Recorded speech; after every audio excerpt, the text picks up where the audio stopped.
Many people choose to have children, but that doesn't necessarily mean they will get married.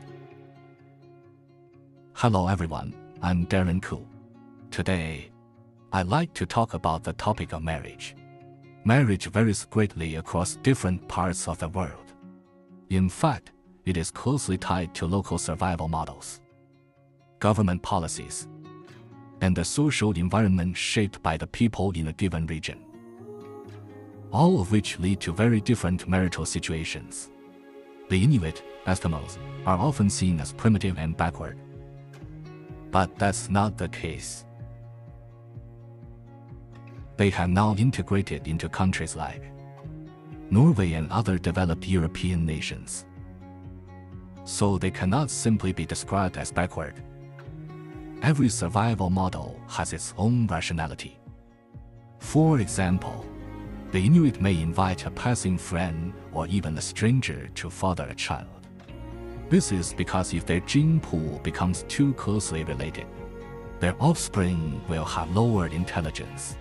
Living in the Arctic Ocean environment, they need to be highly intelligent, with sharp vision, smell, and hearing.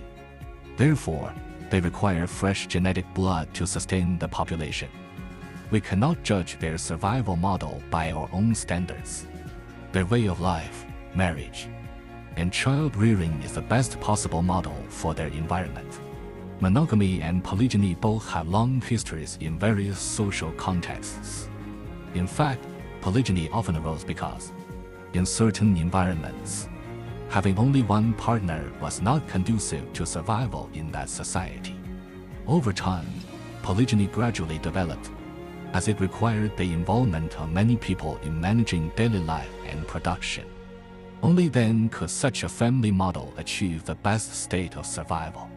To artificially intervene in polygyny, believing that social progress means monogamy, and to use a particular ideology to change a long-established survival model, is like forcing a square peg into a round hole.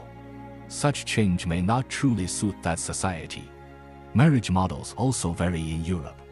For example, Christianity allows for monogamy and divorce, while Catholicism upholds monogamy but does not permit divorce. This leads to two very extreme phenomena. We cannot simply assume that a Catholic, monogamous couple will surely love each other forever and never divorce, or that a Christian divorce must be due to infidelity.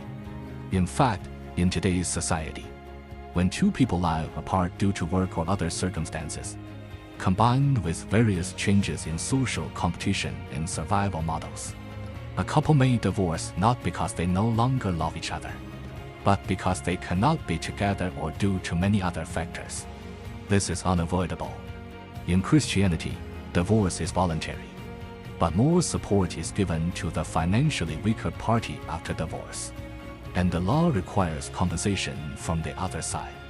In Catholicism, since divorce is never allowed, in some countries, people may fall in love and have children while young, but they do not rush into marriage. Instead, they wait until they are 60 or 70, when their relationship is very stable and unlikely to change, before getting married. That is why we sometimes hear that certain prime ministers or high-ranking officials only marry late in life or never marry at all. This does not prevent them from having a loved one. If a person believes in Catholicism and firmly opposes divorce, they may keep thinking it's best not to marry.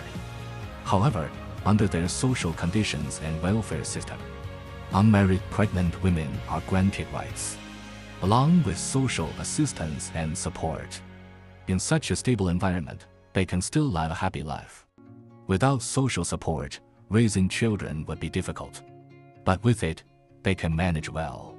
Therefore, marriage in any society is a concrete reflection of the survival model of that society. For instance, Kang Yuwei himself had many wives, yet he advocated for monogamy. This shows that both monogamy and polygyny have long existed widely in society, each with its own reasoning.